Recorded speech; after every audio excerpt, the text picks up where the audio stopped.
Yamananga, Siberia and Tananga Pipi, Luuye, Konasaya Noha, Lea Siberia Ganane, Sessa Logan at the Mulia Shibade.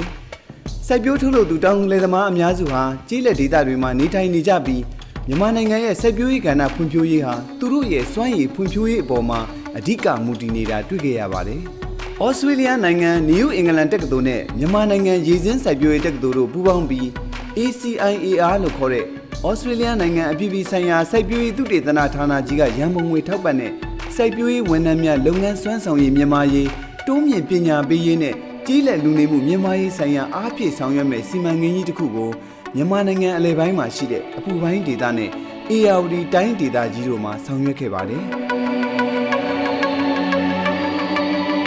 Simangay, Diga Jare, Uti Jadwega to Kugaro, Siberia Gana Pumpuine. Sayeka Pulong Yigo, Sanya Yama, Tutitana, Pumpui Lungamiane, Tea out de Domi Binyabe Nila Miaga, Down Duri, Sumpia Yuche Mubo, They are Mushidago, Lita Lajago Pibade.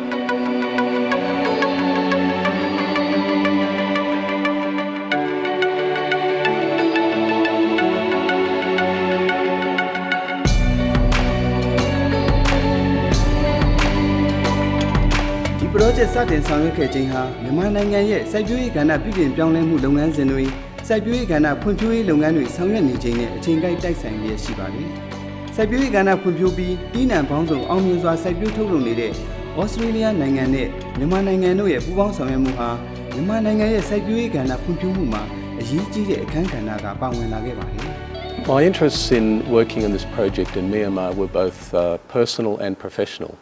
At the personal level, Myanmar is a country in transition. The doors are opening for development, and there's no more important aspect of Myanmar than agricultural development. The decisions that are made in the next 5 years with regard to agricultural development will affect many future generations. And I think at the personal level, I wanted to help Myanmar make some wise decisions. Australia has a great deal to offer when it comes to agricultural technologies that are relevant to Myanmar, because we have, as a developed country, we have a very diverse range of agricultural landscapes and agroecologies. And so many of the agricultural production systems we have in Australia are very relevant to the Myanmar context. So there's a very good potential for collaboration between our two countries. DC Mangay, the Zeta Dida Anine, Siberia Domi Binyabe, Denangule, Pullet Tinjabi Gavale. Ditena Pullet Picket and a Patabi, Yizin Siberia Tekdoye, Pamokajo, Dr. Mujuega, a Kulu Pioja Gavale. General down to here, what tell them? Shopping and Milan people. Down to the boy, Nitella, down to the when we go on my street. General Nanga told Sonny Tella. Do you a check with your happy? You are missing, said you do check in your beam, then Nibi, Nanga de Ham, Dr. Computing, Joning up, Namja. But on Namja, to Jambian San, said you take it was some. Said we take it to said you do check in your agriculture exchange, but I have a easy thing you have to turn up ship. The agronomy have a sick, despite Khaled Dr. Nini to deal with machine. You don't have Massa degree Yagan, Asia, the Chapa. You know, Jamu Ani. Look at said you do shipping a video, Baruto, down to be Balloon, figure. I don't know you check a good job. I try to work, I tried India, India, down to Mapasam, can't believe it. I don't down to be you a check. General to check in a video. Now, bottom up, no client fast, down to priorities of the working. Do you a general?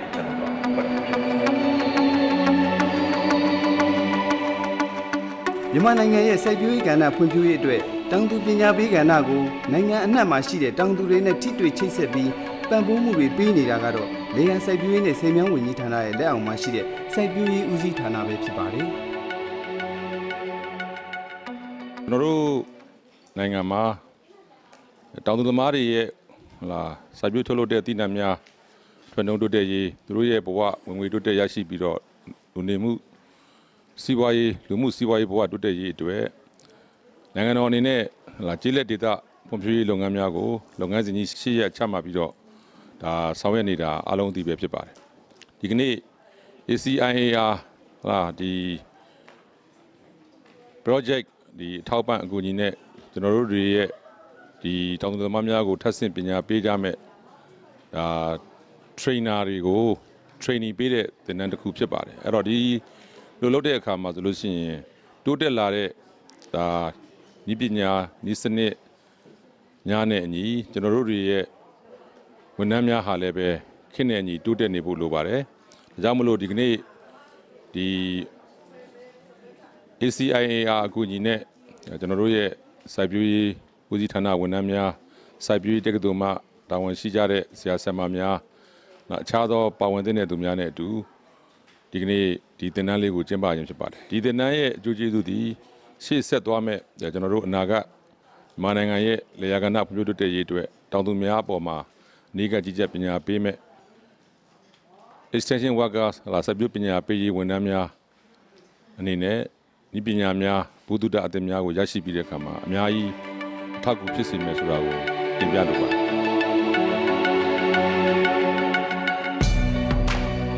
ဒီလိုအရေးပါလာတဲ့စီမံကိန်းကြီးတစ်ခုဖြစ်ပေါ်လာခဲ့ရမှာစိတ်ဝင်စားစရာသမိုင်းကြောင်းတစ်ခုရှိပါတယ်။ဩစတြေးလျနိုင်ငံမှာရှိတဲ့ New England တက္ကသိုလ်နဲ့မြန်မာနိုင်ငံရဲ့ရေစင်းစိုက်ပျိုးရေးတက္ကသိုလ်အပါအဝင်စိုက်ပျိုးရေးဥဆောင်အဖွဲ့အစည်းတွေနဲ့ချိတ်ဆက်ပြီးမြန်မာနိုင်ငံရဲ့စိုက်ပျိုးရေးဖွံ့ဖြိုးတိုးတက်ဖို့အခုလိုရည်မှန်းချက်တွေချမှတ်ဆောင်ရွက်ခဲ့ကြပါတယ်။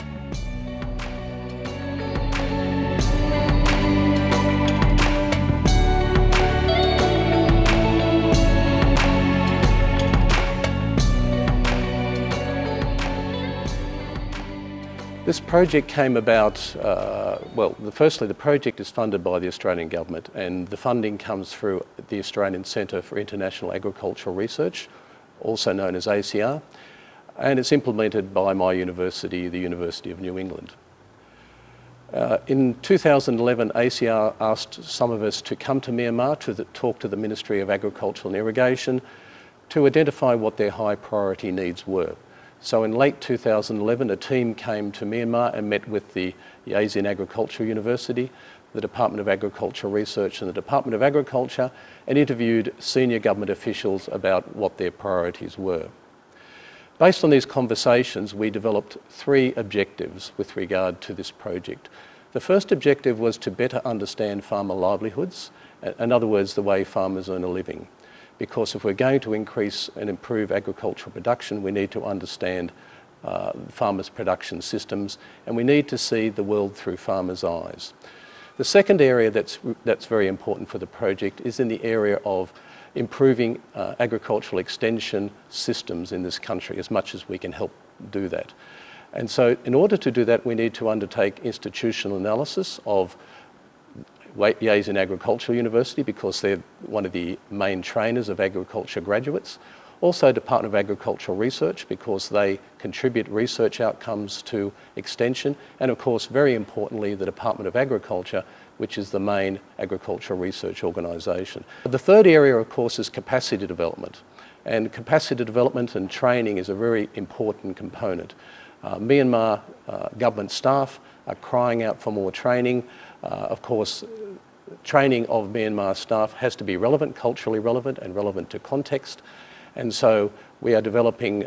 from very targeted training. We're not a big project in terms of the money we have to invest in training, but we're taking an approach that we're going to train trainers. So this PRA training that we're involved in over this week is a training of trainers in this regard. ဒီစီမံကိန်းမှာ component လို့ခေါ်တဲ့ဒီစီမံကိန်းရဲ့အဓိကဆောင်ရွက်တဲ့လုပ်ငန်း5ခုရှိပါတယ်။ဒီဆရာမတို့အခုလုပ်တဲ့ extension project က component တစ်ခုဖြစ်ပါတယ်။နောက်ပြီးတော့မှ rice component ဆိုပြီးတော့မှ ERI နဲ့ DAR နဲ့တွဲပြီးလုပ်ပါတယ်။ Now legume based farming system project ဆိုပြီးတော့မှဒီပဲမျိုးစုံဟိုအခြေခံတဲ့လေယာလုပ်ငန်းတွေကိုလေ့လာတဲ့ project တစ်ခုရှိပါတယ်။နောက်ပြီးတော့မှ livestock ဒီလိပ်ဆန်မွေးမြူရေးနဲ့ပတ်သက်တဲ့ component တစ်ခုရှိပါတယ်။နောက်ပြီးတော့မှငါးမွေးမြူရေးနဲ့ပတ်သက်တဲ့ fishery sector နဲ့ပတ်သက်တဲ့ component တစ်ခုရှိပါတယ်။စုစုပေါင်း5ခုပါ။နောက်ပြီးတော့မှကျမတို့ YAU က focal institution အနေနဲ့ဆောင်ရွက်ရတဲ့ project ကတော့အခုဆရာမတို့လုပ်နေတဲ့ဒီ extension နဲ့ livelihood project ဖြစ်ပါတယ်။အဲ့ဒီမှာဆရာမတို့စိုက်ပျိုးရေးတက္ကသိုလ်က focal institution အနေနဲ့ပါဝင်ပါတယ်။ဆရာမကတော့ coordinator အဖြစ်ဆောင်ရွက်ရပါတယ်။ဒီစိုက်ပျိုးမွေးမြူရေးကဏ္ဍဖွံ့ဖြိုးရေးစီမံကိန်းကြီးထဲမှာ အရေးပါတဲ့ဆောင်ရွက်မှုတစ်ခုအဖြစ်ပညာပေးဝန်ထမ်းတွေကိုလေ့ကျင့်ပေးဖို့ဆိုတာကိုလည်းမဖြစ်မနေထည့်သွင်းပေးခဲ့ပါသေးတယ်။ကျွန်တော်တို့ဒီသင်တန်းဖွင့်ရတာကတော့ဒီစီမံကိန်းရဲ့ရည်ရွယ်ချက်တစ်ခုဖြစ်တဲ့ဒီလေ့ကျင့်ပညာပေးရေးနည်းလမ်းတွေကိုရှာဖွေဖော်ထုတ်တာမှာအဓိကတွင်ကြဲကြဲနိုင်ငံတကာမှာအသုံးပြုနေတဲ့ participatory approach ကိုဒီမြန်မာနိုင်ငံမှာရှိနေတဲ့ပညာရှင်တွေကိုသင်တန်းပေးတာပါအခုပေးတဲ့သင်တန်းဟာတောင်သူတွေစီကိုဓာတ်ရိုက်ပေးတာမဟုတ်ပါဘူးတောင်သူတွေစီကိုတဆင့်ပြန်ပြီးတော့မှသင်ကြားပေးနိုင်တဲ့ပညာရှင်တွေကိုရွေးချယ်ပြီးတော့မှပေးတဲ့ training for trainer သင်တန်းဖြစ်ပါတယ်ဒီသင်တန်းကိုပေးတဲ့အခါမှာဆရာမတို့ဘယ်သူတွေတက်တင်တယ်လဲဆိုတာကိုစဉ်းစားကြပါတယ်အဲ့ဒီခါမှာဆရာမတို့ဒီ project မှာပါဝင်ပတ်သက်နေတဲ့မြန်မာစိုက်ပျိုးရေးဦးစီးဌာနရဲ့သုတေသနကလည်းပါရမယ်နောက်ပြီးတော့ဆရာမတို့ YAU ဒီစိုက်ပျိုးရေးတက္ကသိုလ်အနေနဲ့လည်းဌာနပေါင်းစုံပေါ့နော် YAU မှာရှိနေတဲ့ဒီအဓိကဌာနကြီးတွေကလည်းတဦးစီပါတင်တယ်နောက်ပြီးတော့မှဒီကျေးလက်ဒေသမှာအထူးကကြတဲ့တောင်သူတွေနဲ့ဆက်နွယ်ပြီးတော့မှလုပ်နေရတဲ့ငါးလုပ်ငန်းက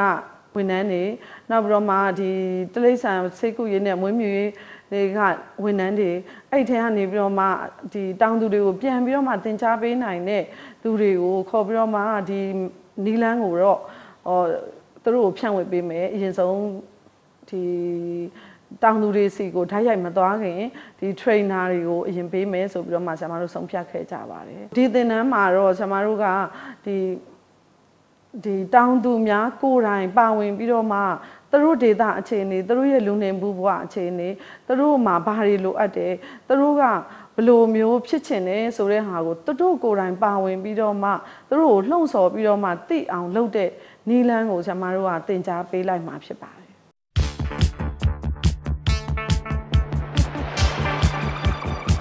ဒီသင်တန်းရဲ့အရေးပါပုံနဲ့သင်တန်းကနေရရှိလာမယ့်အကျိုးကျေးဇူးတွေကိုလည်းစီမံကိန်းခေါင်းဆောင်ဒေါက်တာဂျူလီယန်ပရိုင်ယာကအခုလိုပြောပြခဲ့ပါတယ်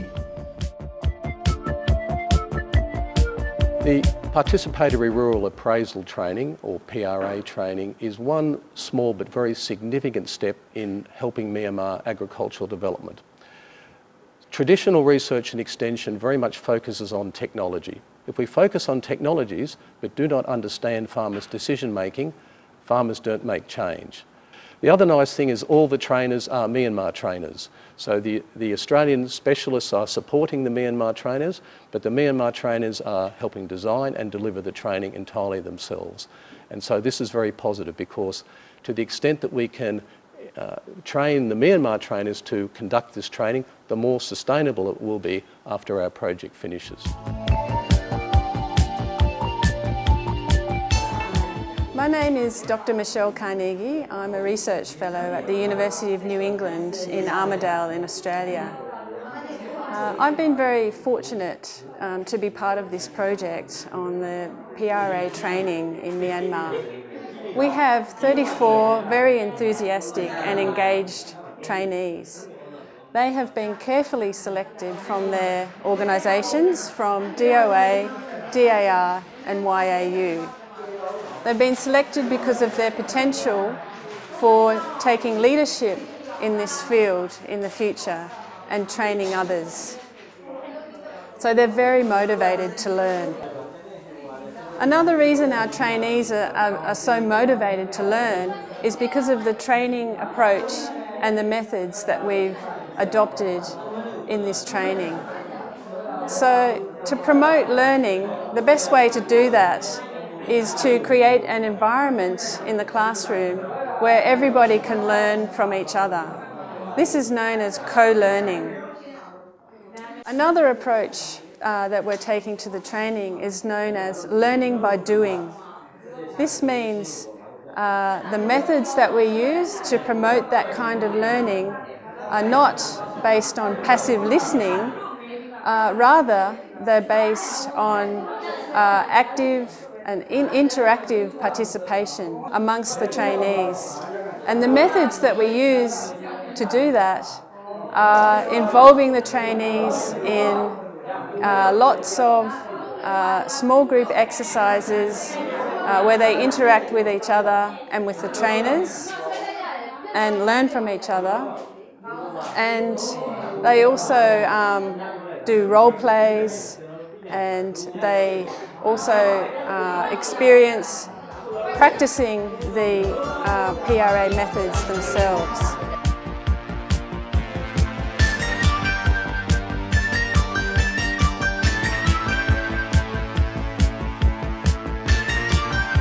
PRA လို့ခေါ်တဲ့တောင်သူများပူးပေါင်းပါဝင်တဲ့ပညာပေးစနစ်ဟာအလွန်ကောင်းမွန်ပါတယ်။မြန်မာနိုင်ငံမှာလည်းပညာပေးစနစ်မျိုးစုံကိုခေတ်ကာလအလိုက်ကျင့်သုံးခဲ့ပါတယ်။ရခိုင်ကကျင့်သုံးခဲ့မှုတဲ့ပညာပေးစနစ်တွေလက်ရှိဆောင်ရွက်နေတဲ့နည်းစနစ်တွေနဲ့ပတ်သက်ပြီးစိုက်ပျိုးရေးဦးစီးဌာနကတိုးမြင့်ပညာပေးရေးကျွမ်းကျင်သူဒေါ်မြင့်မြင့်အေးကအခုလိုရှင်းပြပေးခဲ့ပါတယ်။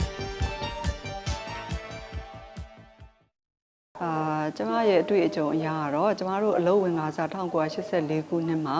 စပါးသီးနှံအတွက်ဆိုလို့ရှိရင် selective concentrated strategy ဆိုတဲ့နည်းလမ်းကိုသုံးပြီးတော့လည်းပညာပေးခဲ့တာရှိတယ်။နောက်တခြားသီးနှံတွေအတွက်ဆိုလို့ရှိရင်ကတော့ special crop production zone တွေနောက် high yielding crop production zone တွေသတ်မှတ်ပြီးတော့လည်းပညာပေးခဲ့တာရှိတယ်။အခုနောက်ပိုင်းမှာတော့ကျမတို့ကဒေသမှာရှိတဲ့တောင်သူတွေ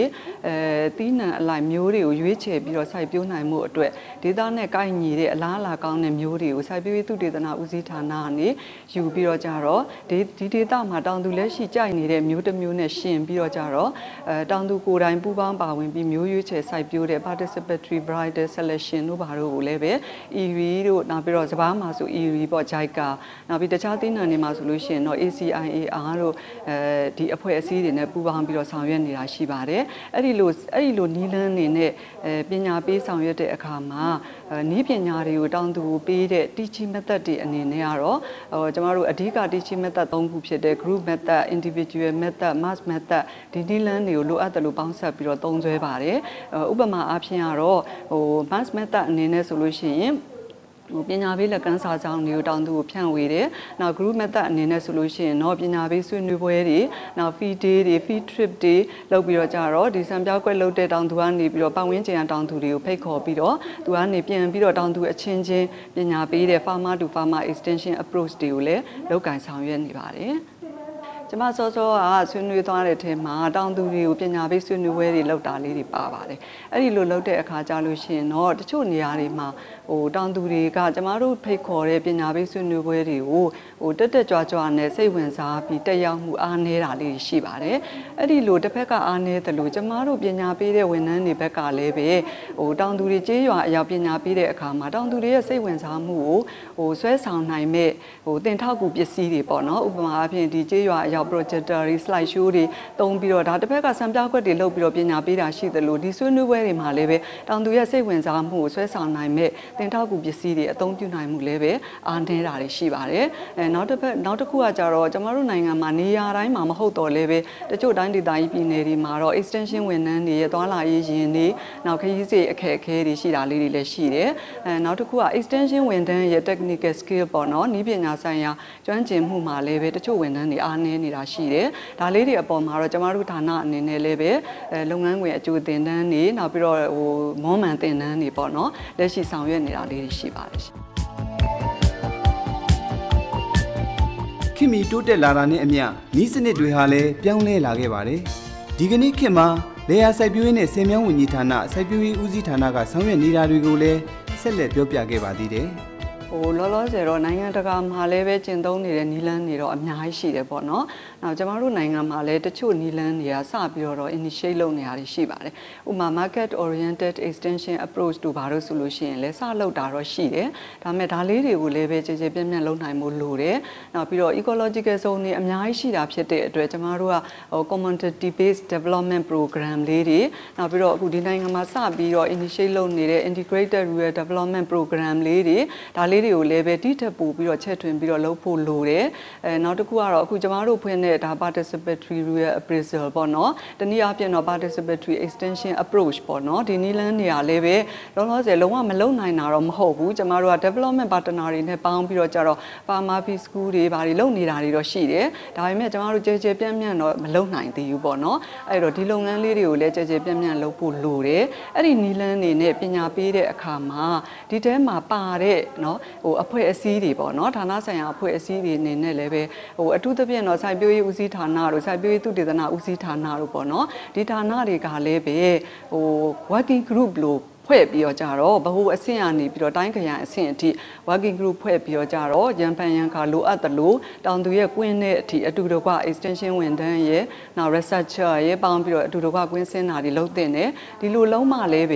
ဲကျမတို့ကပညာပေးဝန်ထမ်းရဲ့သုတေသနရဲ့တောင်သူရဲ့သုံးဦးဖလှယ်ပြီးတော့အပြန်အလှန်လေးလာခွင့်ရမယ်အဲ့လိုအပြန်အလှန်လေးလာခွင့်ရခြင်းအပြင်တောင်သူအနေနဲ့လည်းပဲနည်းပညာတွေပို့ပြီးရတယ်လို့ကျမတို့ extension ဝန်ထမ်းတွေရဲ့ technical skill ကလည်းပဲအခုထက်ပိုပြီးမြင့်လာတယ်ပဲဒါဒီဘက်ကဖြစ်တယ်လို့ကျန်တဲ့သုတေသနအနေနဲ့လည်းပဲတောင်သူနဲ့စဉ်ဆက်မပြတ်ဒီထက်ပိုပြီးတော့ထိတွေ့နေခြင်းအပြင်တောင်သူရဲ့လိုအပ်မှုကိုအခြေခံတဲ့သုတေသနလုပ်ငန်းတွေကိုဒီထက်ပိုပြီးတော့လုပ်နိုင်မယ်လို့ယုံကြည်ပါတယ် PRA စနစ်ကိုဘာကြောင့်အသုံးပြုသင့်တယ်လဲဆိုရင်ဒီစနစ်ကတောင်သူတွေကိုပေးနိုင်တဲ့မျက်မြင်အကျိုးကျေးဇူးတွေကြောင့်ပဲဖြစ်ပါတယ်ဒီ PRA နည်းလမ်းတွေကိုအသုံးပြုပြီးတော့မှသူတို့ရဲ့လူနေမှုဘဝတွေအခြေအနေတွေအလားအလာတွေပြဿနာတွေအခွင့်အလမ်းတွေဒါတွေကိုကိုယ်တိုင်ခွဲခြားစိတ်ဖြာတွေလင်းလာတဲ့အတွက်ကြောင့်မလို့သူတို့ရဲ့လူစားအရင်းမြစ်တွေတိုးတက်လာမယ်အဲ့လိုတိုးတက်လာပြီးတော့မှဒီပြောင်းလဲမှုတွေလုပ်ဖို့အတွက်ဆုံးဖြတ်ချက်တွေချတဲ့အခါမှာလေကိုယ်တိုင်ပိုင်ပိုင်နိုင်နိုင်ရဲရဲဝံ့ဝံ့ဆုံးဖြတ်ချက်တွေချလာနိုင်မှာဖြစ်ပါတယ်ဒီတင်နန်းမှာတော့ဩစတြေးလျနိုင်ငံကပညာရှင်တွေနဲ့မြန်မာနိုင်ငံကပညာရှင်တွေပူးပေါင်းပြီးပို့ချသင်ကြားပေးခဲ့ပါတယ် We've been very fortunate to have 9 very talented trainers from DOA, DAR and YAU as our facilitators for this training. And they have very skillfully facilitated the co-learning approach and the experiential learning in the classroom.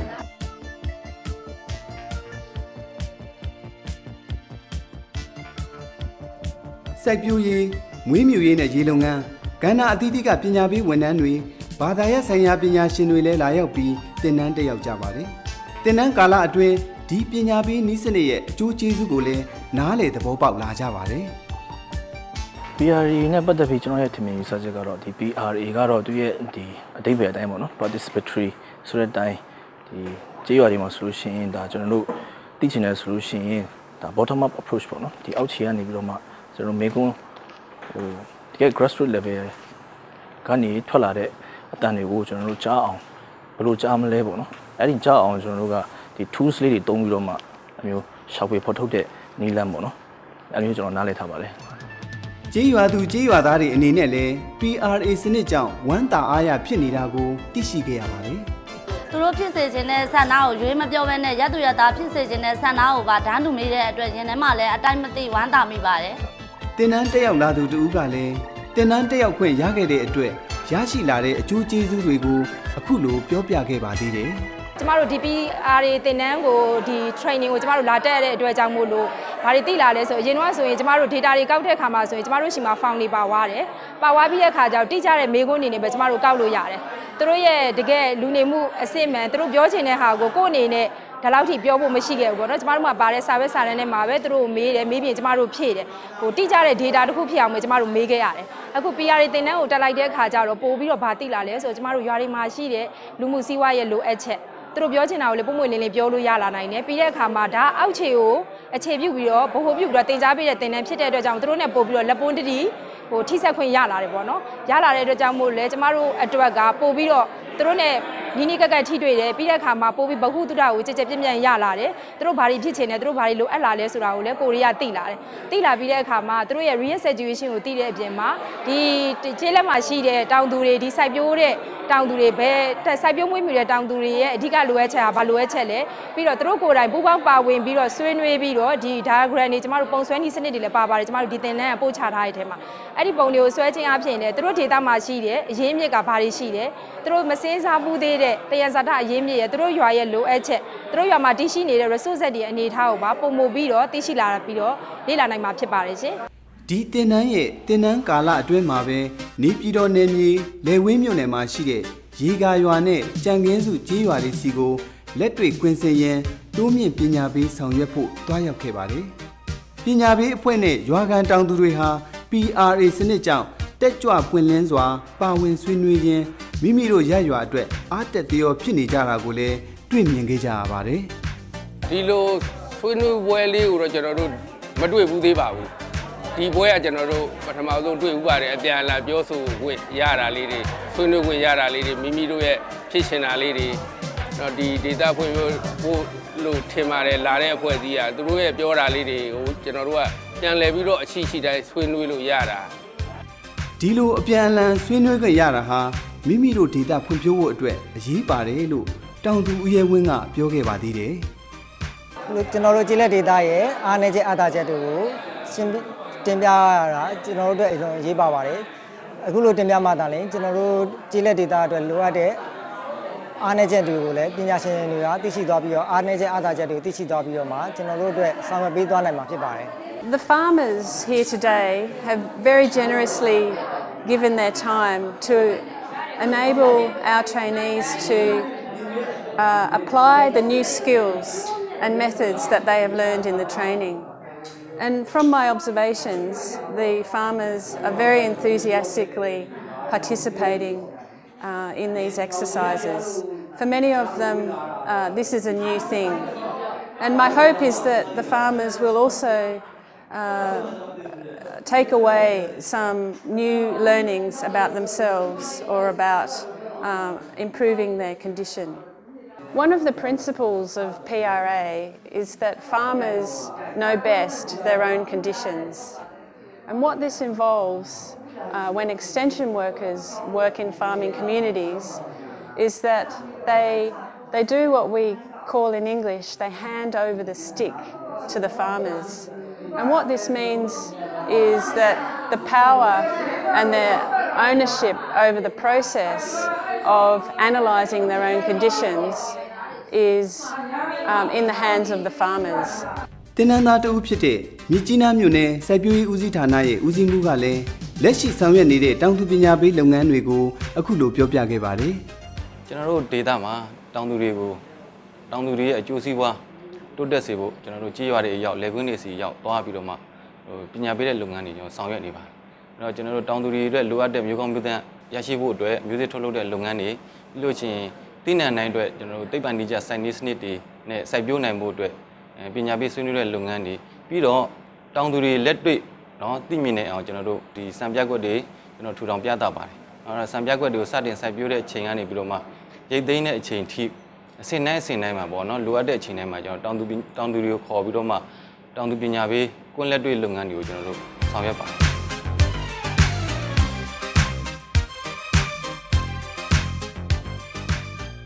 ဆက်လက်ပြီး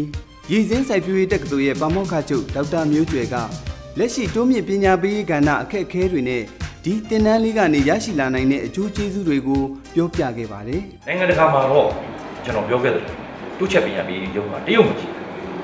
အကုန်ပေါ်ထင်းကြီးလို့သူကပဲဝင်းမြွေလဲလုပ်တယ်ရေသွင်းတာလဲလုပ်တယ်စက်မှုလျာလဲလုပ်တယ်အကုန်လုံးကျွန်တော်မှာလက်ဆဲအောင်မှာကိုရုံမောင်းငါ့လို့ရှိအဲ့တော့တရုတ်နဲ့ communicate လုပ်နေရတော့နည်းနည်းခက်ခဲရှိဒီအခက်အခဲတွေ constraint ကိုကျွန်တော်တို့ကဘယ်လိုဖြေရှင်းလို့ရမလဲဘယ်လိုပုံစံမျိုးနဲ့ဒီသင်တန်းတွေသူတို့အတွေ့အကြုံတွေသူပြောပြဒါကိုကျွန်တော်တို့နောက်သူတည်တနာလေးလည်းကျွန်တော်လုပ်မှာဖြစ်ပါတယ်ဒါကြောင့်မလို့ကျွန်တော်ဒီသင်တန်းလေးဟာစိုက်ပျိုးရေးတက္ကသိုလ်မှာရှိတဲ့ဆရာဆရာမများတွေအတွက်ကောစိုက်ပျိုးဝန်ကြီးဌာနမှာရှိတဲ့ဝန်ထမ်းတွေအားလုံးကိုဗမာတနိုင်ငံလုံးကိုဘာလို့ဆိုဝင်းမြွေနဲ့ရေလုံငန်းဝန်ကြီးဌာနလည်းပါလာတော့ကျွန်တော်ရင်းနှီးမှုလည်းရပါတယ်သူတို့ဘာလဲလို့သူတို့အောင်မြင်တာပါသူတို့မှာကျွန်တော်တို့ခေါ်တော့ local best practice တယောက်ရဲ့ကောင်းတဲ့အချက်ကိုကျွန်တော်တို့ကြည့်ရတက်တော့ကောင်းတာတွေရှိစိုက်ပျိုးရေးကောင်းတာတွေတယောက်ဒါဒီမှာရင်းနှီးသွားတာကကျွန်တော်တို့ communicate လုပ်တော့ကျွန်တော်တို့နိုင်ငံကအများကြီးကျိုးရှိ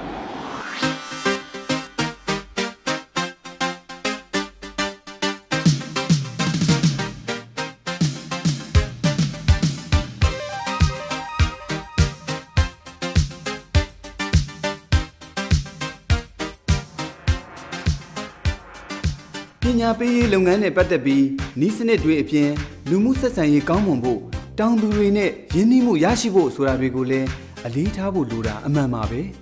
ပညာပေးဝန်ထမ်းတယောက်တွေနဲ့တွေ့ကြုံရတဲ့အခက်အခဲလေးတွေကိုကျွန်တော်တို့ဥစ္စာပထမပြပြချင်ပါတယ်အဲ့ဒီလိုလာတဲ့ခါမှာကျွန်တော်တို့ပထမဆုံးကြုံတွေ့ရတဲ့အခက်အခဲလေးကတော့ဘာရှိတယ်လဲဆိုလို့ရှိရင်ကိုယ့်ရဲ့ဒီရည်ရွယ်ချက်ကိုတောင်သူလယ်သမားတွေတိတိကျကျ မတိနိုင်တဲ့အနေအထားမျိုးတွေကျွန်တော်တို့ဖြစ်တတ်ပါတယ်အဲ့ဒီခါမှာဆိုလို့ရှိရင်ကိုရောက်လာတဲ့အကြောင်းရင်းလေးတွေကိုတောင်းတသမားတွေတည်ကြည်ကြရှင်းပြနိုင်မှုခင်မရှိခဲ့ဘူးဆိုလို့ရှိရင်ကိုလိုရကိုစီယုံနိုင်မှာပညာပေးနိုင်မှာမဟုတ်ပါဘူးနောက်ဒုတိယတစ်ချက်ကတော့ကျွန်တော်တို့ကသူတို့ရဲ့ဒီ needs တွေသူတို့ရဲ့လိုအပ်ချက်လေးတွေကိုကျွန်တော်တို့ကတည်ကြည်ကြတိတိကျကျမသိတာပေါ့နော်အဲ့လိုမသိတဲ့အခါမှာကျွန်တော်တို့ရဲ့ဒီရည်ရွယ်ချက်နဲ့သူတို့တွေရဲ့လိုအပ်ချက်ကမကိုက်ညီတဲ့အခါမှာကျွန်တော်တို့ပညာပေးစီယုံမှုလုပ်ငန်းတွေမှာအခက်အခဲတွေဖြစ်တတ်တယ်ဆိုတာကိုတွေ့ရှိရတတ်ပါတယ်ဒါအပြင်ပညာပေးလုပ်ငန်းဆောင်ရွက်ရာမှာတောင်သူတွေကိုစီယုံနိုင်ဖို့လည်းလိုအပ်ပါတယ်ဒီလိုလှုပ်ဆောင်တဲ့အခါမှာလည်းခင်မင်ရင်းနှီးမှုရအောင်ယူဖို့ကတကယ့်ကိုအရေးကြီးပါတယ်ဝန်ထမ်းတစ်ယောက်အနေနဲ့တောင်သူလယ်သမားတွေကကျွန်တော်တို့ရဲ့ဒီပညာပေးစီယုံမှုလုပ်ငန်းမှာပါဝင်မှုနေပါလာလို့ရှိရင်ဘယ်လိုနည်းအားဖြင့်ကျွန်တော်ပါဝင်လာအောင်စီယုံလှုံ့ဆော်ရမယ်လဲဆိုရင်ပထမတစ်ချက်ကသူတို့နဲ့ကျွန်တော်တို့ရဲ့ဂျားမှာယုံကြည်မှုတိဆောက်ပေးဖို့လိုအပ်ပါတယ်အဲ့လိုယုံကြည်မှုတိဆောက်ဖို့တော့ကလည်းကျွန်တော်တို့ရဲ့ဒီလာရတဲ့လောက်ရတဲ့လုပ်ငန်းရဲ့ရည်ရွယ်ချက်ကိုသူတို့ရှင်းလင်းတိကျအောင်ကျွန်တော်တို့ပြောပြပေးရပါမယ်နောက်တစ်ခါသူတို့တွေကကျွန်တော်တို့ကိုလက်ခံလာအောင်ပြောပြပေးရပါမယ်အဲ့လိုပြောပြပေးတဲ့ခါမှာလည်းတစ်ခါတည်းမှာသူတို့ကကြည့်ပြောတာတွေရှိမယ်အဲ့ဒါမျိုးဆိုလို့ရှိရင်လည်းကျွန်တော်တို့ကသူတို့ပြောတာတွေကိုအရေးတယူနားထောင်ပေးရပါမယ်နားထောင်ပေးပြီးတော့မှကိုကနေပြီးတော့ကိုယ့်ပေါ်မှာသူတို့ကနေပြီးတော့မှလက်ခံလာအောင်လုပ်မယ်ပြီးလို့ရှိရင်သူတို့နဲ့ကိုနဲ့တသားရဲကြသွားအောင်ပေါ့နော်သူတို့ကသူတို့ရဲ့ကျွန်တော်တို့ကိုကြေးရွာသားလို့မြင်သွားအောင်တသားရဲကြသွားအောင်ကျွန်တော်တို့ကလှုပ်ဆောင်မှုလိုပါတယ်အဲ့လိုလှုပ်ဆောင်တဲ့ခါဆိုလို့ရှိရင်ပုဂ္ဂိုလ်ခင်မှာတရားမင်ဆိုသလိုပဲသူတို့ကကျွန်တော်တို့ပြောသမျှကိုလက်ခံပြီးတော့မှပါဝင်လာမှာဖြစ်ပါတယ်လက်တွေ့ကွင်းစင်ဆောင်ရွက်တဲ့အခါမှာတင်နန်းသားအချင်းချင်းလည်းအပြန်အလှန်လေ့လာနိုင်ခဲ့တာကိုတွေ့ရပါတယ်ကွင်းစင်တဲ့နေရာကနေမိမိကိုယ်တိုင်ပြန်လဲကျင့်သုံးရာမှာအထောက်အကူဖြစ်မဲ့အတွေ့အကြုံတွေရရှိခဲ့တယ်လို့တင်နန်းသားကိုဆိုင်လက်ကပြောပြခဲ့ပါတယ်ဒီ suggestion တွေကျွန်တော်လိုချင်တဲ့အခါမှာကျွန်တော်တယောက်ချင်းမမေးဘဲနဲ့ဒီ focus group discussion ပေါ့နော်အမျိုးတွေလုပ်မယ်အဲ့ဒါကလည်းတကယ် effective ဖြစ်တဲ့နည်းလမ်းပေါ့နော်ဒီမှာတင်တော့ကလည်းကောင်းပါတယ်ကျွန်တော်တို့ဒီ field မှာသွားပြီးတော့လုပ်လိုက်တဲ့အခါကျတော့လည်းပို့ပြီးတော့မြင်တာပေါ့နော်ဘာကြောင့်မြင်လဲဆိုတော့participant တွေလည်းများတယ်ကျွန်တော်တို့အကုန်လုံးကလည်း learner တွေဆိုတော့တယောက်နဲ့တယောက်အကုန်လုံးပြောကြတယ်ပေါ့နော်ညင်းကြတယ်ဒါပေမဲ့လည်း idea ပို့ပြီးတော့များလာတယ်ပေါ့နော်ဆိုတော့ကျွန်တော်ကဒီ focus group discussion လုပ်တာတော့အစားတော့သိရတော့ဒီနည်းလမ်းတစ်ခုတည်းပေါ့နော်ဒါပေမဲ့ကျွန်တော်တို့ဒီလုပ်တဲ့လူတွေအကုန်လုံးပြန်ညင်းကြတဲ့ခါကျတော့နည်းလမ်းတွေရောဒီလိုလဲလုပ်နိုင်တယ်ဒီလိုလဲလုပ်နိုင်တယ်ပေါ့နော်အဲမျိုးနည်းလမ်းတွေလည်းတွေ့ခဲ့ပါတယ်ပြီးလို့ရှိရင်ကျွန်တော်လည်းအရင်ကဒီ tools တွေလည်းသုံးခဲ့ဘူးလို့ပေါ့နော်ဒါပေမဲ့လည်းအခုဒီမှာတင်တဲ့ဟာကျတော့ဥပမာ transact work ဆိုလို့ရှိရင်ကျွန်တော်အနေနဲ့ဒီ presentation stage တွေမရောက်ဘူးပေါ့နော်လုပ်ခဲ့ဘူးတယ်ဒါပေမဲ့အခုဒီမှာကျတော့တင်တာကကျွန်တော် presenting stage ရောက်အောင်ကျွန်တော်တို့ဘယ်လိုတွားမလဲပေါ့နော် format ကြ flip chart မှာကျွန်တော်တို့ transact work ဘယ်လိုမျိုး present လုပ်မလဲပေါ့နော်ဆိုတော့ကျွန်တော်အနေနဲ့ဒီဟာတွေကဒီ PRE tools ကိုလည်းအသုံးပြုမယ်ပြီးရင် format ကြpresent လုပ်နိုင်မယ်အခြေအနေအထိပေါ့နော်ဆိုတော့ကျွန်တော်အနေနဲ့အဲ့ဒါတွေကတမိုးအရင်ရှိပါတယ်လို့ကျွန်တော်အဖွဲ့အစည်းမှာလည်းကျွန်တော်အဲ့ဒါတွေကတော့လိုအပ်တဲ့နေရာမှာလိုအပ်တယ်လို့သုံးသွားဖို့ရှိပါတယ်ဟုတ်ကဲ့ဒီ PRA လို့ခေါ်တဲ့ပညာပေးနည်းစနစ်ကလေးဟာတကယ်အသုံးဝင်တဲ့နည်းစနစ်ဖြစ်တဲ့အတွက်လက်တွေ့မှာအကောင့်အထည်ဖော်အသုံးချသွားကြမှာသိကြပါတယ် PRA ဆိုတဲ့အတိုင်းပေါ့နော်အားလုံးပူးပေါင်းပါဝင်ဆောင်ရွက်တဲ့လုပ်ငန်းဖြစ်တဲ့အတွက်ကျွန်တော်တို့ကြေးရွာတွေမှာကျွန်တော်တို့ကြေးရွာတွေရဲ့ဒေတာအခြေအနေအမှန်တွေတောင်သူတွေရဲ့ပကတိအခြေအနေမှန်တွေသိရှိရပြီးတော့ခါကျတော့ဒီတောင်သူပညာပေးဝန်ထမ်းတယောက်အနေနဲ့တောင်သူတွေကိုဘယ်လိုထိထိရောက်ကူညီနိုင်မယ်ဆိုတာကိုသိရှိနိုင်ရတဲ့စနစ်လေးဖြစ်တဲ့အတွက်ဒါလေးကတော့ပညာပေးဝန်ထမ်းတယောက်အနေနဲ့လွန်အသုံးဝင်တဲ့ကျွန်တော်တို့ဒီစနစ်လေးဖြစ်ပါတယ်ကျွန်တော်ထင်မြင်ယူဆပါတယ်ကျွန်တော်ပြန်ရောက်လာလို့ရှိရင်ကိုယ့်ဒေသမှာရှိတဲ့ကြေးရွာတွေတောင်သူတွေရှိမှဟုတ်လားအရောက်သွားပြီးတော့မှကျွန်တော်တို့ဒီ sneak လေးနဲ့ကျွန်တော်တို့တို့ရဲ့လိုအပ်ချက်တွေကိုကျွန်တော်တို့ရှာဖွေမယ်ကျွန်တော်တို့ဖော်ထုတ်မယ်ပြီးလာတဲ့တပြိုင်နက်ကျွန်တော်တို့ဒီတို့ရဲ့လိုအပ်ချက်တွေကိုကျွန်တော်တို့တိုက်ရိုက်ပေါ့နော်ဟိုအကျိုးပြုနိုင်တဲ့လုပ်ငန်းတွေကျွန်တော်တို့ပူးပေါင်းပါဝင်ဆောင်ရွက်သွားမယ်လို့ကျွန်တော်တို့စိတ်ကူးရှိပါတယ် So what this also means in practice is extension workers listening to farmers and learning from farmers about farmers' needs rather than telling farmers what they need. It also means valuing Indigenous technical knowledge just as much as scientific knowledge. Another principle of PRA is that learning and innovating and creating change is best done in groups. Groups can achieve so much more than individuals on their own. Working with groups allows extension workers, researchers and farmers,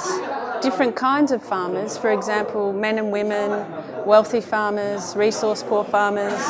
It allows all of these people to come together to jointly analyse the situation of farmers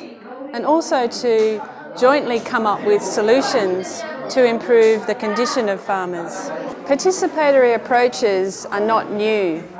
They've been evolving over the last 30 years and have been applied in many different parts of the world, for example in Asia, in Africa and Australia. Because Myanmar has been relatively closed to the outside world for several decades, the country has missed out on being exposed to participatory methods and approaches. And it's for this reason that ACIAR has funded this training. The hope is that through this training we can understand more from the farmer's perspective, because farmers themselves are the ones who have rich knowledge about their own conditions. And through this, that we can learn more about how we can raise agricultural productivity in Myanmar, increase food security and the well-being of farmer households. တောင်သူများကိုယ်တိုင်ပါဝင်နိုင်တဲ့ဒီလိုပညာပေးနည်းစနစ်ကလေးဟာတကယ်တော့ဖွံ့ဖြိုးမှုနောက်ကျနေတဲ့နေရာတိုင်းမှာမဖြစ်မနေကျင့်သုံးဖို့လိုအပ်နေပါတယ်။ လူတူတယောက်ဒါမှမဟုတ်လို့ရှိရင်လေလူအဖွဲ့အစည်းတစ်ခုသူတို့ရဲ့အတွေးခေါ်တွေဘ ഹു တုတတွေအယူအဆတွေမြင်မာတိုးတက်လာမှသာလျှင်သူတို့ဟာလွတ်လွတ်လပ်လပ်ဆုံးဖြတ်ချက်ချနိုင်မှာဖြစ်ပါတယ်။အဲ့လိုကိုလိုအပ်မဲ့လုပ်ငန်းတာဝန်တွေကိုလွတ်လပ်စွာဆုံးဖြတ်ချက်ချနိုင်တော့မှသာလျှင်သူတို့ဟာရေရှည်လူနေမှုဘဝမှာအဆင့်တန်းမြင့်ပြီးတော့မှလူနေမှုဘဝတစ်ခုလုံးမြင့်မားလာမှာဖြစ်ပါတယ်။